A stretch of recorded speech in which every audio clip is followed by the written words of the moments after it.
Hi everybody and welcome back to my kitchen. My name is Greta and I'm the dietitian at John Stoddard Cancer Center.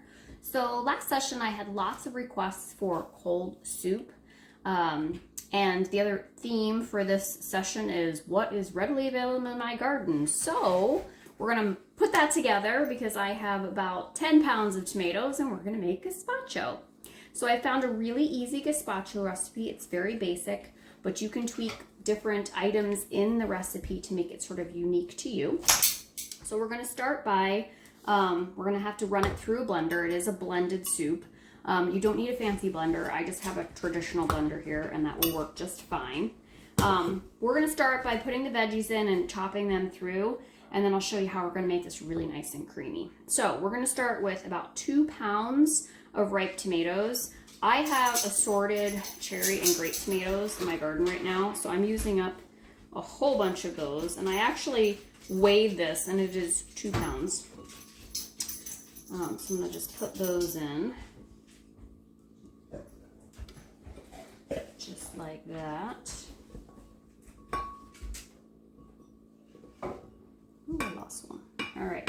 I also have in my garden right now one nice ripe Roma tomato. So I'm just going to chop him up a little bit smaller so it blends a little easier. You can use heirloom tomatoes, you can use whatever kind of tomatoes you have on hand.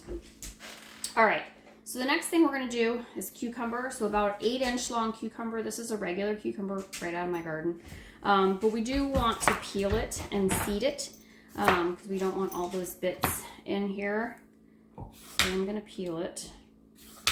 And since this is a traditional cucumber, this is like a burpless cucumber, it's not a seedless cucumber, so that's why I want to seed it. If you use a seedless cucumber, you probably can get away with not seeding it because those really don't have much, many seeds in them. And Squeaky Toy is back. So I made a video yesterday and there was no Squeaky Toy because Duke's favorite squeaky toy was taken outside, and I think he forgot that it was outside, so didn't have anything to squeak, and now we remembered I have other toys that squeak too, so we might have to take all squeaky making toys outside. Alright. Get rid of my bits here.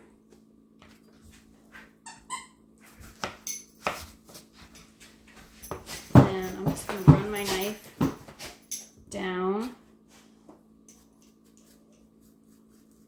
through the seeds, take the end of my peeler, I can do this right here, and just, seeds will come right out.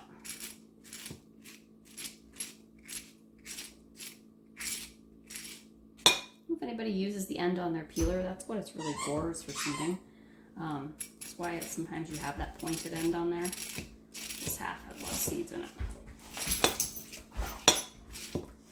Okay. And then we're just going to cut this sort of into chunks. Move my camera down so you can see my cutting board. Doesn't have to be fancy, just chunks. Okay. And the other one.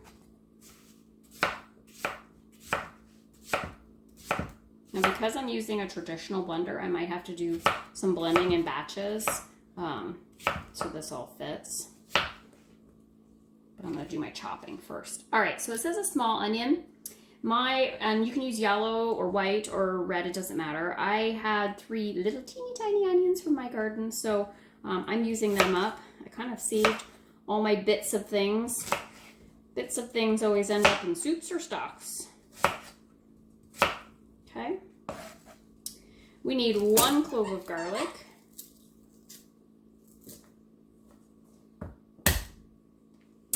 And we're just going to take the skin off of it. He should be good to go. So then it calls for like 1 Cubanelle or Anaheim or any kind of long, light green pepper. I didn't have any. And I like a little bit of spice, so I'm going to go ahead and use 3 little jalapenos that came out of my garden. It might make it a little bit spicier, but that's okay with me. You can substitute any other type of pepper you have. You can use like a Hungarian pepper, If you want to make it really spicy, you can use a spicier pepper. I like a little bit of spice there, so I'm going to use these. And I don't feel like jalapenos are overly spicy to me. And I'm just putting those into chunks. I am seeding them because I don't want the seeds in there. We want this to be a really nice, smooth soup. So I am taking all the seeds out of them.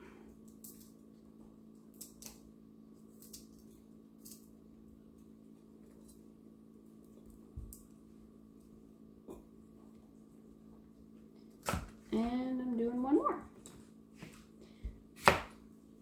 I've said it before, and for anybody who's new, I really emphasize using what's available to you. And it's easy for us to kind of get, look at a recipe and kind of get hung up on what the ingredients are and say, oh, I don't have that, I can't make that. I always challenge, go through your cupboards, go through your refrigerator, use what you have. Go out in your garden, use what ingredients are readily available.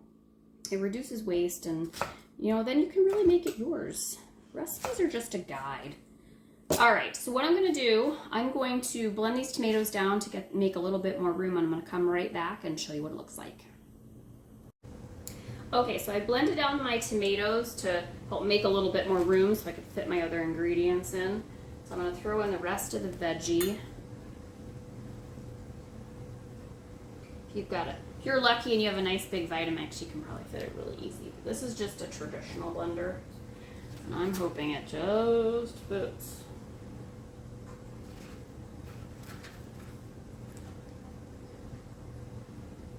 All right. Excuse the noise, it's gonna get loud.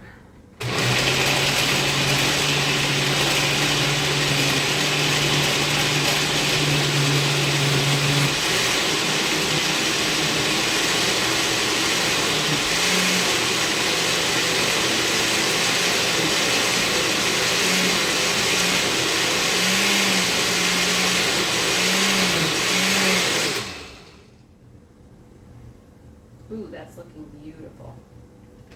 Okay, so I'm going to keep blending this until this is nice and smooth, and then I'm going to show you the very last step.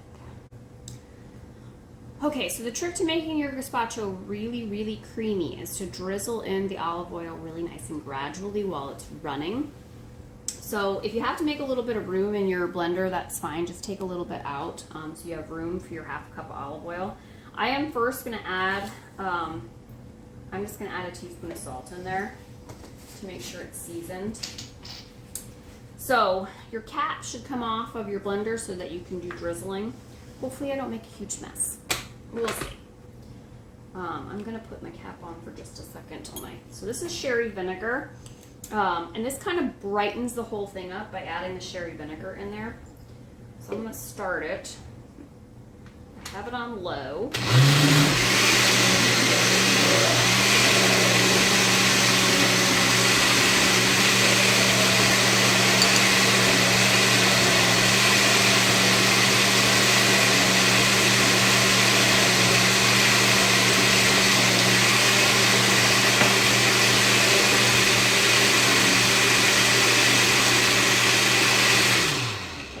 My 2 teaspoons of sherry vinegar. I now have a half a cup of extra virgin olive oil, and I'm just going to gradually drizzle this in, and it's going to make it all, it's going to help emulsify it together and make this really, really creamy. So again, let's hope.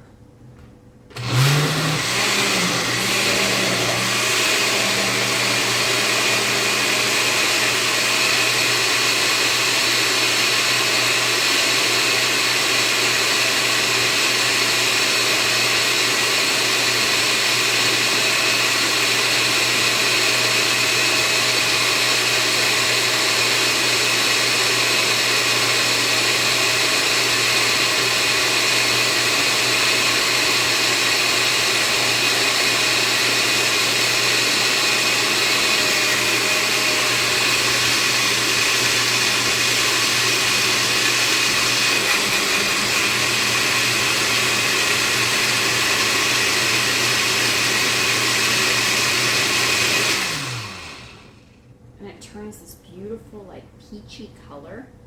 I'm just giving mine a little stir just to make sure the olive oil at the top made it all the way through.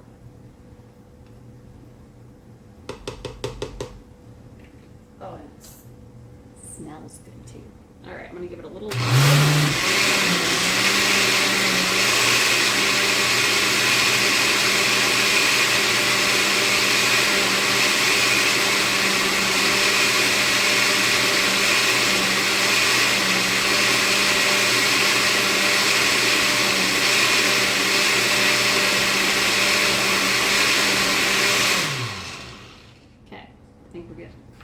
So now what we're gonna do is, if you've ever had gazpacho at a restaurant and it was kind of chunky and lumpy, that's one of the steps they might have missed.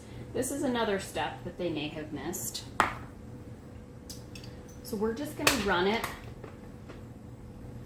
through my strainer here, and this is gonna take out any big pieces or chunks that we don't want, because we want this to be really nice and smooth.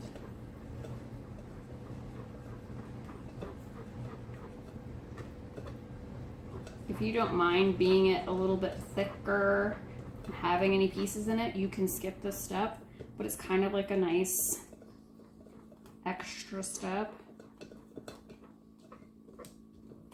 to run it through your strainer. It takes a little extra time. But it's one of those steps that's like so worth it.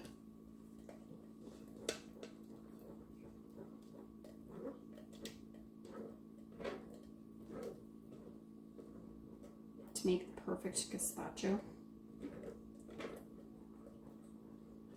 As I was reading gazpacho recipes, apparently people are very specific about tradition when it comes to gazpacho.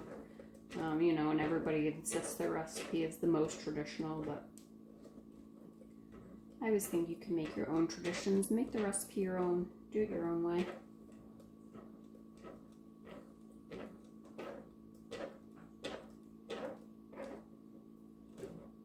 Alright, so we're going to keep straining it. When it's all strained through, you can put it in a pitcher and chill it in the refrigerator. You can then top it. If you like a little crunch in your gazpacho, you can chop up a little extra cucumber and onion. You could top it with some chopped parsley and just serve it chilled. And I want to show you how pretty it is once it's strained. Move that over so you can see it on my spoon. So once it's all strained, oh, it's like, it looks like the consistency of tomato soup. It's perfectly smooth. I'm gonna taste it. And it is delicious. So thanks everybody for joining me again, and enjoy.